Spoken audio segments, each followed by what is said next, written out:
校長啊，又係一個新學年啦，咁你今年有咩想同同學講㗎？一啲鼓勵嘅説話。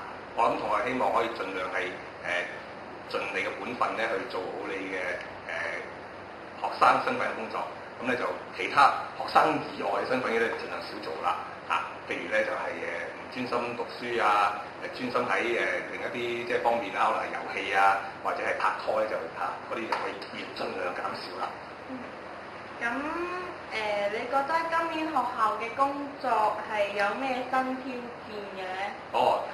每一年咧我哋都會面對唔同嘅變化嘅。咁咧喺學校方面咧，其實今年咧都係最重要就係做好新高中嘅工作啦。咁因為咧其實嚟緊咧，我哋中三嘅同學咧就會係有新個高中嘅一啲預備。咁因為下年咧就已經係中四嘅，咁我哋就嗰啲課程全部冇晒，呢個係最大嘅挑戰。對於學生嚟講咧，我諗其實咧就都係一樣嘅啫，即係咁你嘅成長咧最緊要就係咧學好即係語文啦，同埋咧一啲數學啊、學科啊嗰啲一啲知識咁樣。咁挑戰咧係都喺度嘅，咁咧就新知識喺度，舊知識咧都要讀熟咁樣咯。咁係咧，今年學校實施咗啲乜嘢嘅策略？更加注重關愛校園同埋一人一體藝嘅方面發展咧？咁我哋都希望盡量咧就係有一啲小組嘅活動俾我哋嘅初中嘅學生嘅，咁咧就遲少少咧就可能要麻煩大家咧初中學生咧填一啲問卷嘅，咁咧就有關愛校園咧我哋會盡量做得好啲。咁至於一日體藝咧有啲會用翻星期五嘅下晝嘅，咁咧就希望可以盡量中一啲同學咧可以咧利用呢個時間咧係做好你嘅一個即係體藝嘅工作，希望你咧呢個體藝工作咧可以陪伴你成長。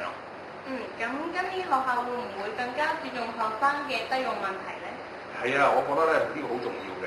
啱啱最近睇一啲文章咧，就話咧而家啲學生咧喺個校園裏邊咧比較受保護啊。譬如咧佢成功啦，就當然有獎賞啦。就算失敗咗咧，都成日攬住佢，即係話你失敗咗我哋即係保護住你咁樣。又似乎咧喺校園裏邊咧失敗咧，似乎咧就唔係好慘。咁但係咧現實社會咧好多時咧失敗咧就可能會解僱你啦，又或者咧可能咧令到你個即係有一啲唔好嘅一啲説話你聽啦咁樣。咁呢個現實社會係咁樣。